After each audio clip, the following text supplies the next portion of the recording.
Monsoon ने दस्तक दे दिया है, मॉनसून आने वाली है और मॉनसून के आने से पहले सरकार की तरफ से सारी ड्रेनों की सफाई कराई जाती है, नहरों की सफाई कराई जाती है। उसकी एक डेडलाइन थी 30 जून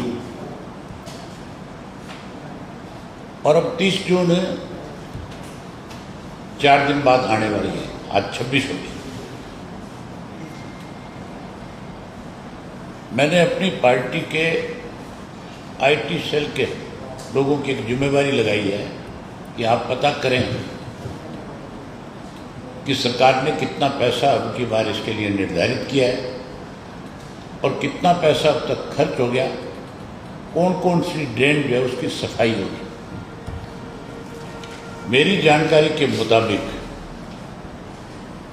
अब तक 60% ड्रेन और नहर ऐसी है जिनकी सफाई नहीं हुई, जिसकी वजह से मानसून में अगर बारिश थोड़ी ज़्यादा हुई तो 100% हरियाणा प्रदेश के कई जिले बाढ़ की चपेट में आ जाएंगे,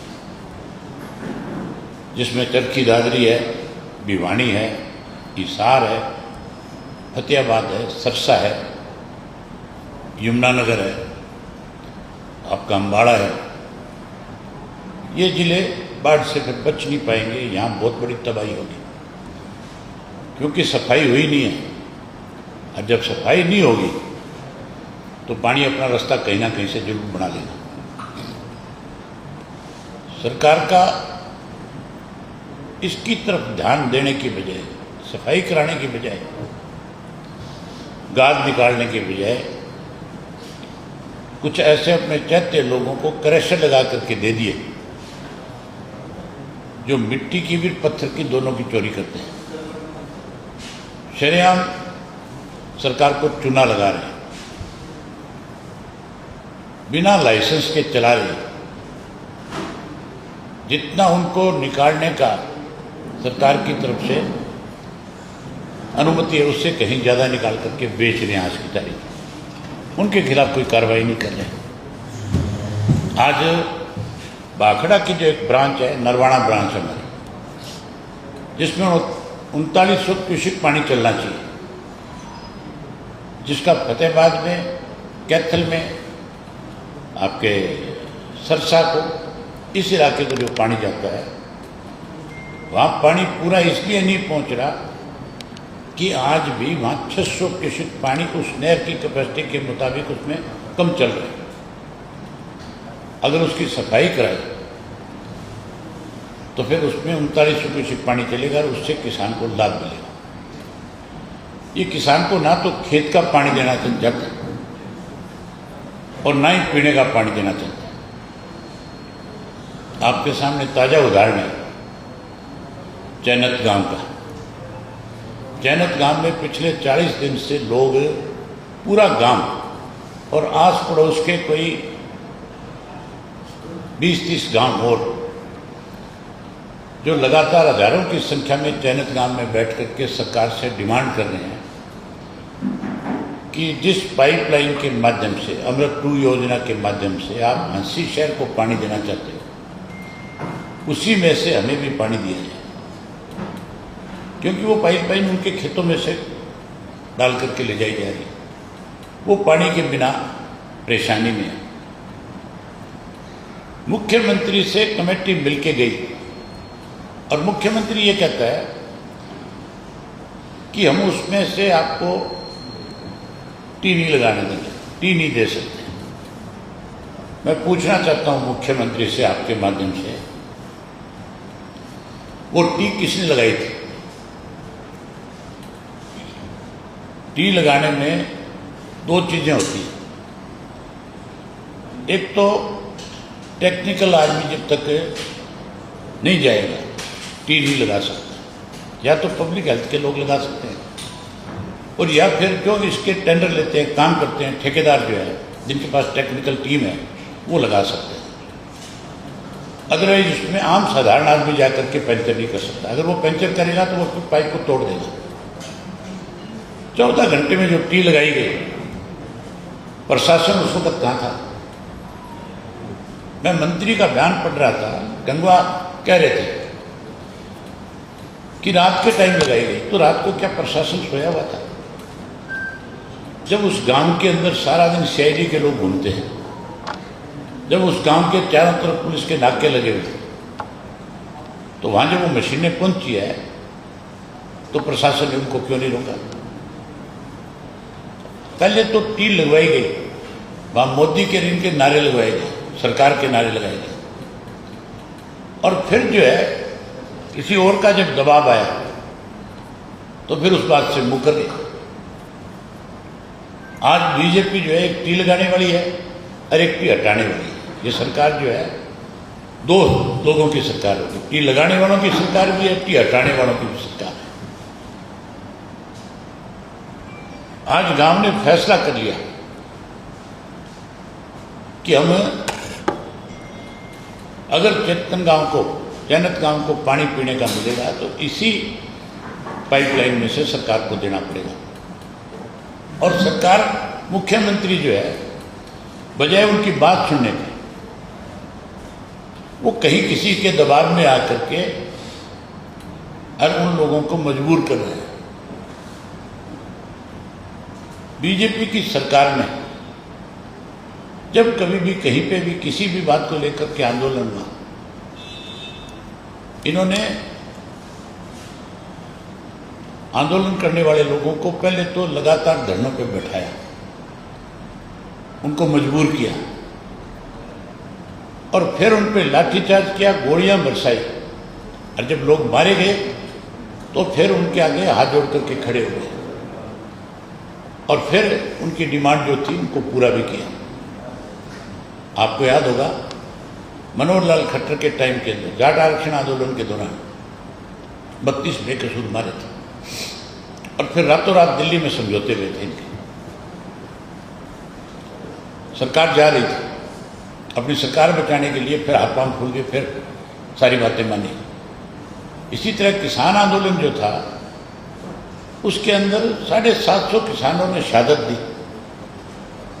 मोदी जी को भी अपना फैसला वापस लेना पड़ा था।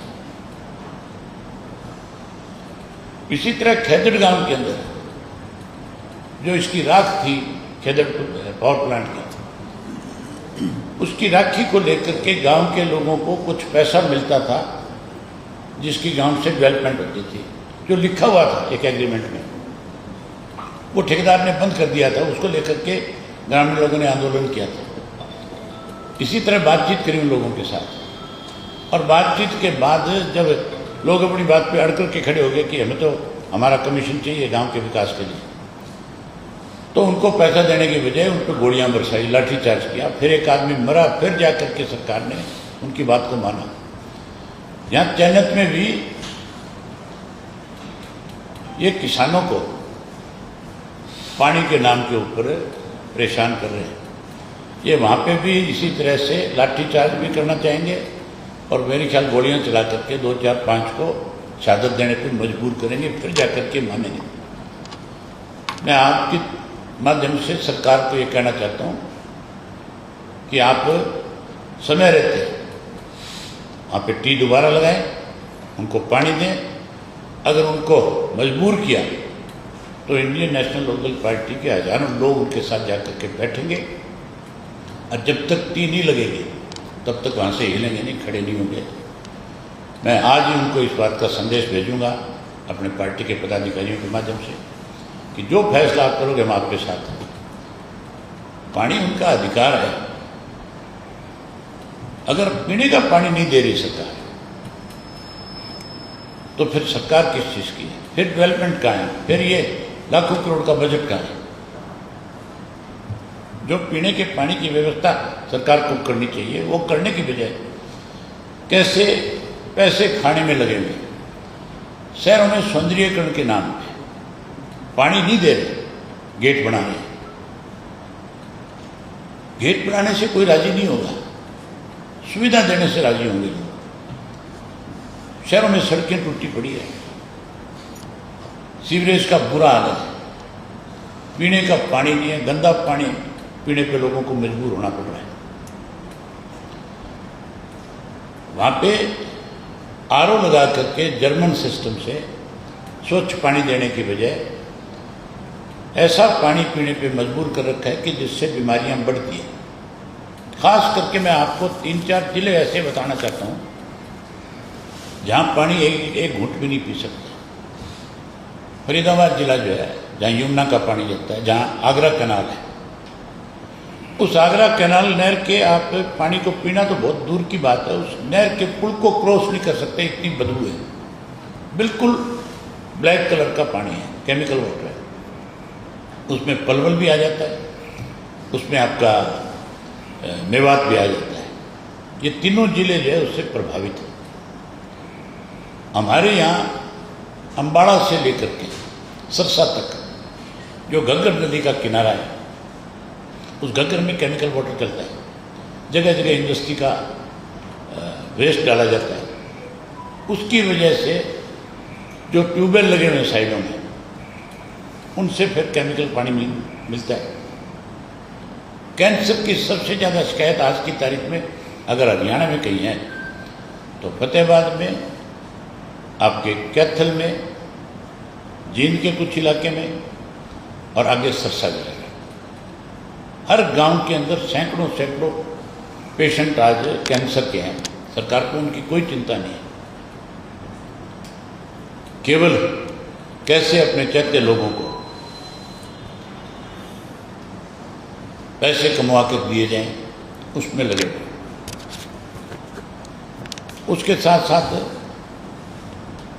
लगातार डीजल और पेट्रोल के दाम बढ़ाए, जिससे आम आदमी को तो परेशानी हुई है। किसान के सामने बहुत सारी दिक्कतें आई।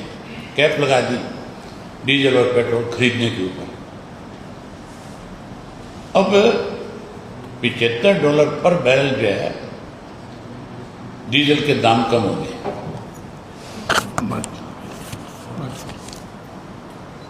और सरकार दाम कम करने के बजाय कहीं फिर ईरान का और अमेरिका के वार की बात कह करके लोगों में दहशत पैदा कर दी। तुरंत केंद्र की सरकार को इस पर विचार करना चाहिए और इसको वापस लेना चाहिए। कानून व्यवस्था का तो दिवाला पिटा हुआ है, भ्रष्टाचार चरम सीमा पे है, उसकी तरफ सरकार का कोई ध्यान नहीं है। बल्कि जो लोग कोई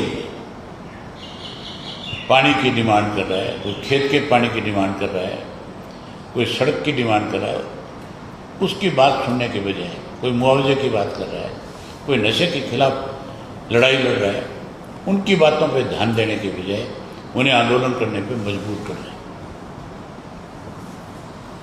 हालात आज ऐसे कर दिए हरियाणा प्रदेश की इस बीजेपी की सरकार ने कि हरियाणा आज भ्रष्टाचार में 1 नंबर पे चला गया।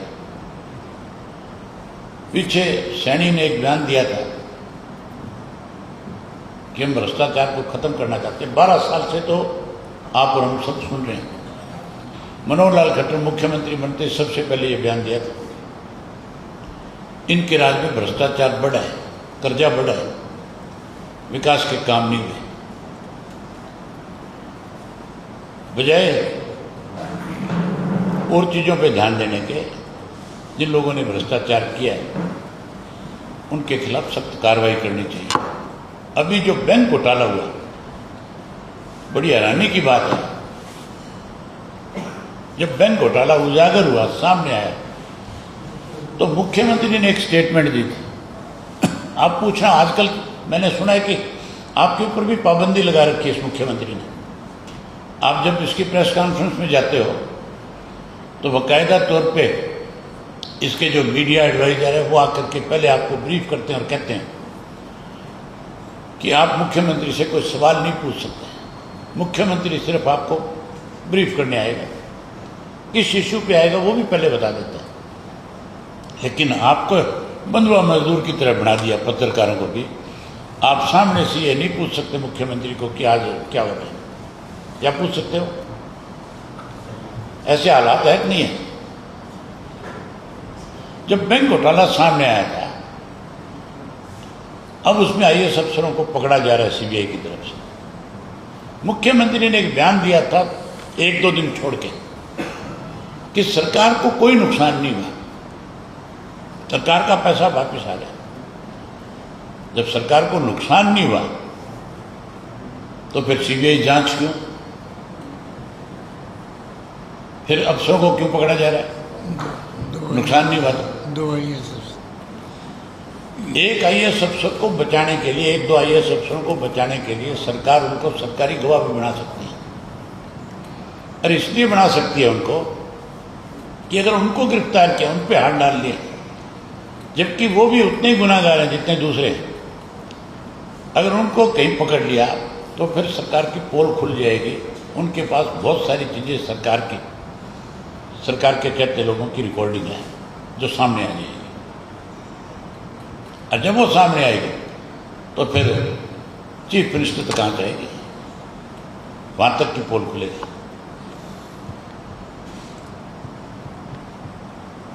एक बार फिर आपके माध्यम से सरकार को चेताना चाहता हूं, कहना चाहता हूं कि चयनित के लोगों से बात करो और तुरंत टी लगा करके उनको पानी दो। नहीं दोगे तो बड़े आंदोलन का सामना करना पड़ेगा। ये आंदोलन फिर अकेले चयनित गांव का नहीं होगा, ये पूरे प्रदेश का आंदोलन हो जाएगा। और पूरे प्रदेश में जहाँ जहाँ पानी की कमी है वहाँ सब जगह इस तरह की आवाज़ उठेगी। और पूरा हरियाणा प्रदेश से इंडियन नेशनल लोकदल पार्टी विशेष रूप से लोगों के हितों के लिए सड़क पर खड़ी नजर आएगी। कांग्रेस विधायक को जो 5 करोड़ की मुक्ति मांग रही है, मैसेज करके उससे पहले तो दफ्तर को बोले बड़ी हैरानी की बात है, आज जनप्रतिनिधियों को थ्रेट आती है, सरकार उनको प्रोटेक्शन देने की बात करती है, लेकिन जो थ्रेट करते हैं उनको पकड़ती नहीं, उनको भी प्रोटेक्शन देती है साथ साथ। अभी कल परसों कांग्रेस का एक डेलीगेशन मिला मुख्यमंत्री से, मुझे जो जानकारी मिली है, अब कहाँ तक सच है ये आपको ज़्यादा पता होगा मेरे से। उस डेलीगेशन में जो लोग गए थे उन्होंने मुख्यमंत्री से प्रदेश की सुरक्षा की बात नहीं करी। उन्होंने कहा कि एमएलए की सुरक्षा बढ़ाई जाए। एमएलए की सुरक्षा बढ़ाने से प्रदेश के लोग सुरक्षित नहीं हो सकते। इसके लिए तो सरकार जिन लोगों को प्रोटेक्ट कर रही है, प्रोटेक्ट करने वाले लोगों के खिलाफ कार्रवाई होनी चाहिए। और ये जो रोज इस तरह की थ्रेट करते हैं इनके साथ सख्ती से पेश आना चाहिए। मुख्यमंत्री जब वो ये बात कर रहे थे एमएलए उनसे बैठ करके, तो मुख्यमंत्री ये कह रहा था कि रोहतक का एसपी और डीसी जो है वो अपनी जिम्मेवारी बहुत अच्छे ढंग से निभा रहे हैं। जो सबसे ज़्यादा गैर जिम्मेवाराना अधिकारी हैं, जिनसे आप कोई उम्मीद नहीं कर सकते, ऐसे अधिकारी जो अपनी जिम्मेवारी को ठीक नहीं समझते, उनको डीसी और एसपी लगा रखे सरकार ने। आप ये देखो, एक प्रोटोकॉल लिस्ट बनी होती है स्टेट के अंदर, एमएलए जो है वो प्रोटोकॉल में चीफ सेक्रेटरी से बड़ा है। अगर एमएलए चीफ सेक्रेटरी के ऑफिस की तरफ जाएगा तो चीफ सेक्रेटरी को अपनी चेयर छोड़ करके उस एमएलए को रिसीव करना होगा, ये प्रोटोकॉल में है। और चीफ सेक्रेटरी को ही उसको फिर वापस उसके गाड़ी तक या उसके ऑफिस तक उसको छोड़ना होगा। एसपी और डीसी के दफ्तर में अगर एमएलए जाएगा तो डीसी और एसपी रिसीव करने आएंगे, ये उनकी जिम्मेवारी है। अगर वो नहीं आते तो फिर स्पीकर की कमजोरी है, सरकार की कमजोरी है। ऐसे लोगों के खिलाफ सख्त एक्शन होना चाहिए, ऐसे लोगों के खिलाफ सख्त कार्रवाई होनी चाहिए। जब तक सरकार इनके खिलाफ सख्त नहीं होगी तब तक कानून व्यवस्था ठीक नहीं होगी, भ्रष्टाचार पे अंकुश नहीं लगेगा।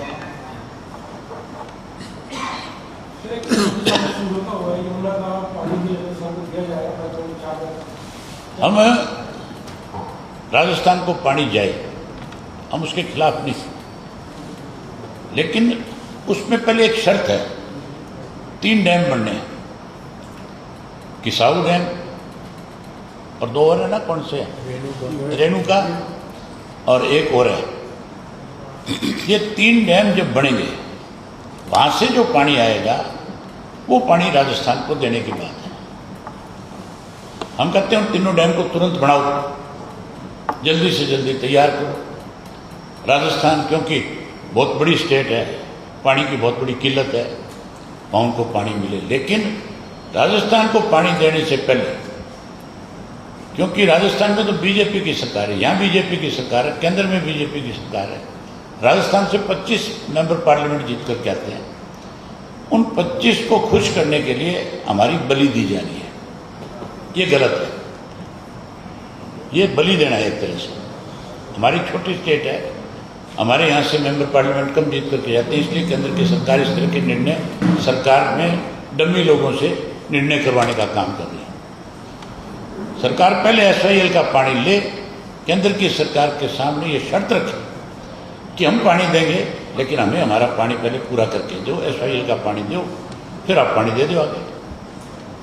हम इसके खिलाफ नहीं, लेकिन हम अपना पक्ष तो रखें कम से कम। हम तो पक्ष रख ही नहीं सकते। हमारी सरकार तो ऐसी सरकार है जो आदेश की पालना करती है, जो आदेश आ जाता है उसकी पालना हो जाती है।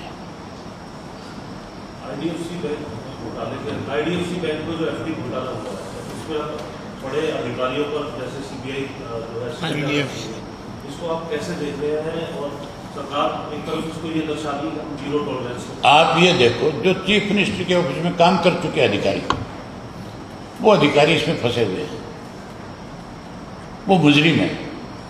तो इसका मतलब CMO भी पूरी तरह से इस काम में शामिल था। जिस चीफ मिनिस्टर को यही ज्ञान नहीं, ये ध्यान नहीं कि तेरे अफसर में बैठे अधिकारी किस तरह से तेरी नाक के नीचे लूट मचा रहे हैं, इसका मतलब वो अधिकारी अकेला नहीं है, ये चीजें ऊपर तक शामिल हैं। भ्रष्टाचार तभी होगा, उसकी शुरुआत नीचे से नहीं होगी, उसकी शुरुआत चपरासी से नहीं हो सकती, उसकी शुरुआत तो ऊपर से होगी। और यहाँ तो हरियाणा में आम प्रचलन है, आम कहा जाता है, कहावत है आजकल कि यहाँ तो मंत्री से संतरी तक सब शामिल होंगे इस काम में।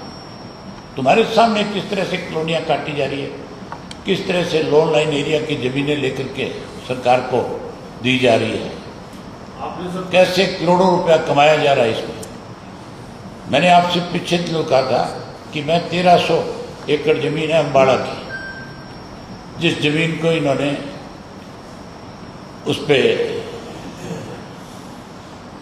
बिना किसी ऑक्शन के खरीदने का काम किया। एक आदमी ने पोर्टल पे ला करके ज़मीनें डाल दी कि मेरे पास इतनी ज़मीन है, सरकार चाहे तो इस ज़मीन को ले सकती है, और सरकार अगले दिन ही उसकी खरीद शुरू कर देती है कि हम यहाँ पे वो बनाना चाहते हैं, यहाँ पे इंडस्ट्रियल जोन। उसके लिए वो थोड़ा सा मामला नहीं है, वो चीफ मिनिस्टर तक जुड़ा हुआ मामला है। जो 3-4 लोग उसमें शामिल है, मैं जल्दी उन सब के विद पेपर आपके सामने नाम लेकर के आऊँगा और कहेंगे सरकार को जांच कराए। पेपर इससे पहले भी कई बार आप लाए, गठबंधन सरकार में भी, उससे पहले भी, लेकिन उसमें आपको लग रहा है? मैंने कहा ना, दिवालिया पिटाओ। सरकार कहाँ है? सरकार तो फिर इस तरह से चीजें हो ही नहीं सकती। आपको भ्रष्टाचार का जहाँ तक मामला है, कृष्ण पाल गुर्जर इनके केंद्रीय मंत्री हैं, उन्होंने दिशा की मीटिंग के अंदर सारे अधिकारी बैठे थे, उसके अपने वहाँ 3-4 मिनिस्टर जो लगते हैं फरीदाबाद के, वो बैठे थे, MLA बैठे थे, उनके सामने ये बात कही, जो 12 साल से केंद्र में मंत्री है। उसने ये कहा था कि तुम हजारों करोड़ रुपया खा गए नगर परिषद के जो अधिकारी थे उनको, और ये कहा तुम्हारे कीड़े पड़ेंगे। कीड़े तो तुम्हारे पड़ेंगे, तुम मंत्री हो और तुम इस प्रदेश को लूट के खाने वाले लोगों के खिलाफ कार्रवाई नहीं कर रहे। बताओ क्यों नहीं कर रहे? अगर एक सेंटर का मंत्री ये कहता है कि ये लूट के खा गए, ये चोर है, डकैत हैं, इन्होंने भ्रष्टाचार किया, तो उसकी जांच क्यों नहीं होनी चाहिए? नहीं होनी चाहिए जांच उसकी जांच करे तो फिर ये लोग फंस जाते हैं सारे के सारे। रजिस्ट्री भी ऑनलाइन कर दी, इंतकाल भी तुरंत जो है रजिस्ट्री के दौरान ही मिल जाएगा। सरकार का ये दावा है कि तहसीलों के चक्कर जो है जनता को नहीं काटने पड़े। सरकार ने तो ये भी दावा कर रखा है। अमित शाह जी का एक पिछले दिनों जब इनके 2 साल पूरे हुए, 12 साल की सरकार पूरी हुई, मोदी साहब जब सबसे लंबे समय के प्राइम मिनिस्टर बने, तो उन्होंने कहा था दूरबीन लेकर के देखोगे तो भी तुम्हें कहीं भ्रष्टाचार नजर नहीं आएगा। और मैंने तुम्हारे सामने कितने भ्रष्टाचार के मामले बताए हैं, किस तरह से IAS अफसर इनके जो है सरकार के जो है आज भ्रष्टाचार में शामिल हैं, पकड़े जा रहे हैं। कितनी चीज़ें मैंने आपके सामने रखी है कि कितना पैसा सरकार का जो अब तक खर्च हो जाना चाहिए था ड्रेन की सफाई पे 60% अभी भी बकाया पड़ा है। एक और इशू है, एक पिछली सरकार में 21,000 करोड़ रुपए के टेंडर हुए थे जिसमें 1,500 करोड़ रुपया खर्च हुआ है। वो सारी चीज़ें मैं आपके सामने लाऊंगा, जल्दी लाऊंगा। बहुत धन्यवाद।